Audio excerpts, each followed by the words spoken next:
Praise the Lord. இந்த காலை வேளையில கைரோஸ் வீடியோவில் உங்களை சந்திக்கிறது மிகுந்த சந்தோஷம். நம் தேவன் நல்லவராக இருக்கிறார். நம் தேவனை குறித்து நாம் கற்றுக்கொண்டு இருக்கிறோம்.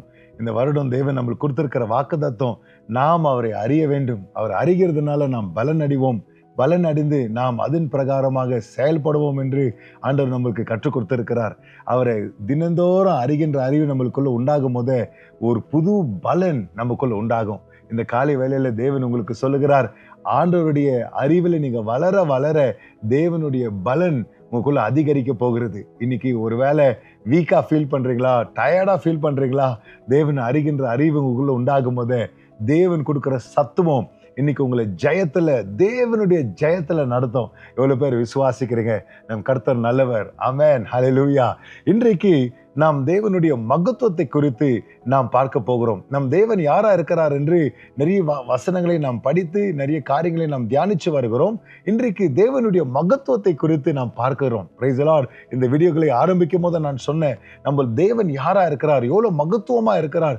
த மேஜஸ்டி ஆஃப் காட், இதை நம்ம மறக்க கூடாது. இது நம்ம கண்ணு முன்னாடியே இருக்க வேண்டுங்க.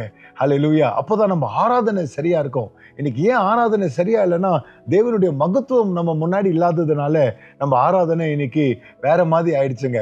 ஆனா நம்ம தேவனை சரியா புரிஞ்சு கொண்டு அவருடைய மகத்துவத்தை அறிந்து கொண்டு இருக்கும் போதே அவரை நாம் பணிந்து குனிந்து ஆராதித்து அவர் விரும்புகின்ற ஆராதனை அவருக்கு நாம் நிச்சயமாக கொடுக்கிறவர்களாக நாம் இருப்போம். என்னோட சேர்ந்து வாசிங்க. சங்கீதம் 95வது சங்கீதம் 3ஆம் வசனம் நம் தேவனை குறித்து எப்படி சொல்லுகிறது? கர்த்தரே மகா தேவனும் எல்லா தேவர்களுக்கும் மகாராஜனுமாய் இருக்கிறார். ஹல்லேலூயா. கர்த்தரே மகா தேவனும் எல்லா தேவர்களுக்கும் மகா ராஜாவாக நம் தேவன் இருக்கிறார் என்று பார்க்கிறோம். The Lord our God is great and a great king. ஹல்லேலூயா. நம் தேவன் யாரா இருக்கிறாருங்க?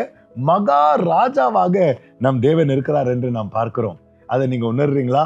நம் தேவனை பார்க்கும் போது ஏதோ கேஷுவலா நம்ம பார்க்க கூடாது, ஏதோ நம்ம ஃப்ரெண்டை போல நம்ம பார்க்க கூடாது. He is the great king. இல்லைங்களா? ஒரு எம்எல்ஏ நம்ம மத்தியில வந்தாவே ஒரு பணிவு நமக்குள்ள வந்துருது. ஏன்னா அவங்களுக்கு ஒரு ஸ்தானம் இருக்குது. அப்போ தேவனுடைய ஸ்தானம் என்னவா இருக்குதுங்க? அவருக்குன்னா பெரிய ராஜா யாரும் இல்லை. அவர் கிரேட், அவர் மகத்துவம் உள்ளவராக இருக்கிறார் என்று பார்க்கிறோம். தானியேல் 9வது அதிகாரத்துல 4ஆம் வசனத்துல தானியேலுடைய ஜெபத்தை நாம் பார்க்கிறோம். தானியேல் அந்த இடத்துல அவர் சொல்லுகிறார், நான் கர்த்தரை நோக்கி, அவர் ஜெபிக்கிறார் இல்லைங்களா? கன்ஃபெஷன் பிரேயர் பண்ணுகிறாரு. O Lord, the great and awesome God. ஆண்டவரை குறித்து அவர் எப்படி ஆண்டவரை அட்ரஸ் பண்றாருன்னு பாருங்க. O great and awesome God. அந்த ஆசம் என்ற ஒரு வார்த்தைக்கு எபிரேய பாஷையில யாரே என்ற ஒரு வார்த்தையை நம்ம பார்க்கிறோம். யாரே என்ற வார்த்தை, அதுக்கு என்ன அர்த்தம்னா to fear, to revere, to be afraid of. Hallelujah. அப்படின்னா தேவனுக்கு நான் பயந்து கனப்படுத்தி அவருடைய நாமத்துக்கு அந்த பக்தி செலுத்துகிறது தான் இந்த ஆசம் என்ற ஒரு வார்த்தை. யாரே என்ற ஒரு வார்த்தை அந்த இடத்துல தானியேல் 9:4 நம்ம பார்க்கிறோம்.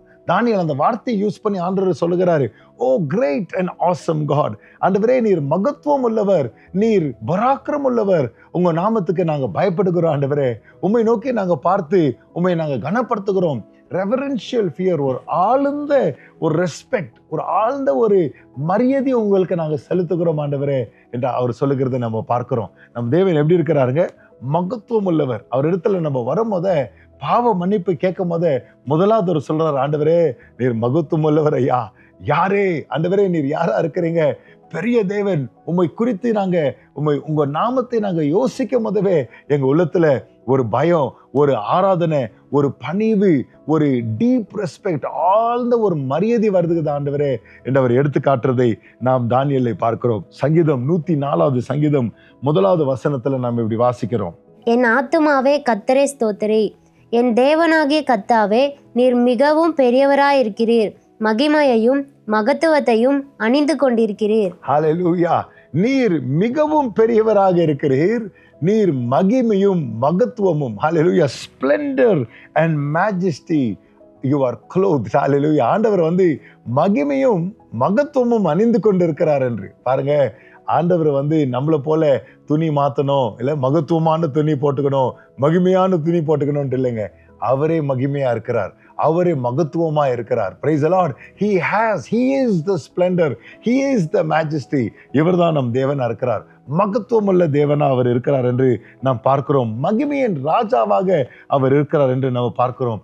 145வது சங்கீதத்துல சங்கீதக்காரன் இப்படி சொல்லுகிறாரு, கர்த்தர் பெரியவரும் மிகவும் புகழப்படத்தக்கவருமாய் இருக்கிறார். கர்த்தர் பெரியவரும் மிகவும் புகழப்படத்தக்கவருமாக இருக்கிறார்.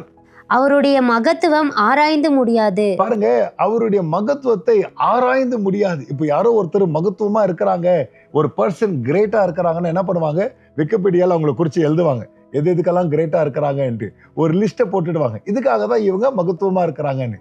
ஆண்டவருடைய மகத்துவம் எவ்வளோ மகத்துவமா இருக்கிறாருன்னா, இட் இஸ் அன்சர்ச்சபிள். எவ்வளவு லிஸ்ட் நீங்க போட்டாலும் போதாது, எவ்வளவு புத்தகம் எழுதினாலும் போதாது.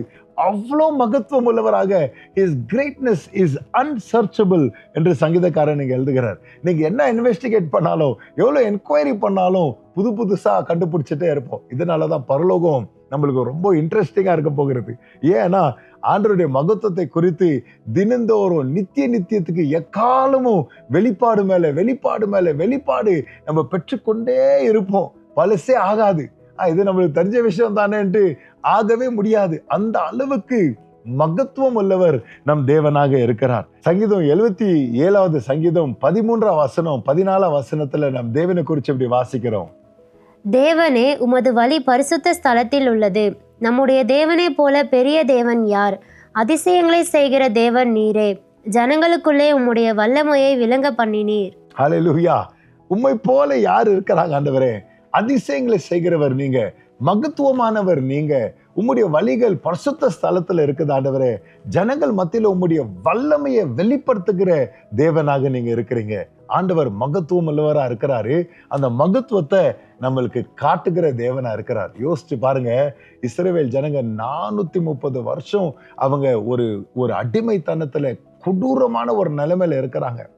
அவங்க 4 தலைமுறை எப்படி வளர்ந்துச்சுன்னு பாத்தீங்கன்னா, பார்வோன் தான் வல்லமை உள்ள ஒரு மனுஷன், இவனுக்குன்னா பராக்கிரமசாலி யாரும் இல்லை, இந்த தேசத்துக்குன்னா பராக்கிரமசாலிகள் யாரும் இல்லை.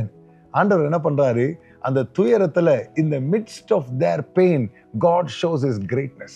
ஆண்டவர் என்ன பண்றாருங்க, அவங்க வலியில, அவங்க பயத்துல, அவங்க துயரத்துல, அவங்க பிரச்சனையில அவருடைய மகத்துவத்தை ஆண்டவர் வந்து காட்டுறார். எகிப்து ஆடிடுச்சு, முழங்கால் பண்ணிடுச்சு. ஹல்லேலூயா. இன்னைக்கு உங்க எதிரிங்க இருக்கிறாங்களா? நீங்க கவலைப்படாதீங்க. நம்ம ஆண்டவர் யார் தெரியுங்களா? நம்மள வெறும் விடுவிக்கிறவர் மாத்திரம் இல்ல, அவருடைய மகத்துவத்தை காட்டுறவர் தான் நம்ம ஆண்டவர். அதனாலதான் இஸ்ரவேல் மக்கள் எகிப்துல இருந்து வெளியே வந்த பிற்பாடுகிற அவங்க பேச்சு எப்படி மாறிடுச்சு பாருங்க. அவருடைய இஸ்ரவேலுடைய தேவன் அவர்கள் மத்தியில் இருக்கிறாருன்ட்டு எதிரி பயப்படுறான். ஏன்? ஆண்டவர் வேற அவங்களை விடுவிக்கல, அவர் மகத்துவத்தை காட்டுகிறார். அவர் what God is capable of, அவர் என்ன செய்ய வல்லவரா இருக்கிறார் என்று அவர் மகத்துவம் நம்மளுக்கு ஒரு அடைக்கலம். His greatness is our shield. Hallelujah. கர்த்தருடைய மகத்துவத்தை குறித்து பார்க்கிறோம். கடைசியாக 86வது சங்கீதம் 10வது வசனத்தை நாம் வாசிப்போம். தேவரீர் மகத்துவம் உள்ளவரும் அதிசயங்களை செய்கிறவருமாய் இருக்கிறீர். நீர் ஒருவரே தேவன். Hallelujah. ஆங்கிலத்துல wondrous deeds. God, you are great. You do wondrous deeds. நமக்காக நம்ம தேவன் என்ன பண்றாருங்க, அதிசயமான ஆச்சரியமான காரியங்களை நமக்காக செய்கிற மகத்துவமுள்ள தேவன். நீர் ஒருவரே தேவன். இன்றைக்கு நம்ம என்ன தியானிச்சோம்? நம் தேவன் மகத்துவம் உள்ளவர் என்று தியானிச்சோம். நம்ம எல்லாரும் ஒரு நிமிஷம் கண்களை மூடி கரங்களை உயர்த்தி தேவனை ஆராதிப்போமா. ஆண்டவரே, நீர் மகத்துவம் உள்ளவரப்பா, நீர் பெரியவர், உம்மை போல வேற தேவன் இல்லப்பா, உம்மை போல யாருண்டு ஆண்டவரே, நீர் பெரியவரப்பா, உம்மை நாங்க பணிந்து கொள்ளுகிறோம், வணங்குகிறோம், உண்மையை நாங்க ஆராதிக்கிறோம் ஆண்டவரே, நீர் மகத்துவம் உள்ளவரப்பா. இந்த நாளெல்லாம் உங்க மகத்துவத்தை நாங்க தியானிக்க, தொடர்ந்து உண்மை நாங்க ஆராதிக்க எங்களை பலப்படுத்துங்கப்பா. உமக்கே துதிகன மகிமை உண்டாகட்டும். இயேசு மூலம் ஜெபிக்கிறேன் பிதாவே. ஆமென், ஆமென், ஆமென். கர்த்தர் மகத்துவம் உள்ளவர், உங்களை அதிசயமாக நடத்துவாராக. ஆமென்.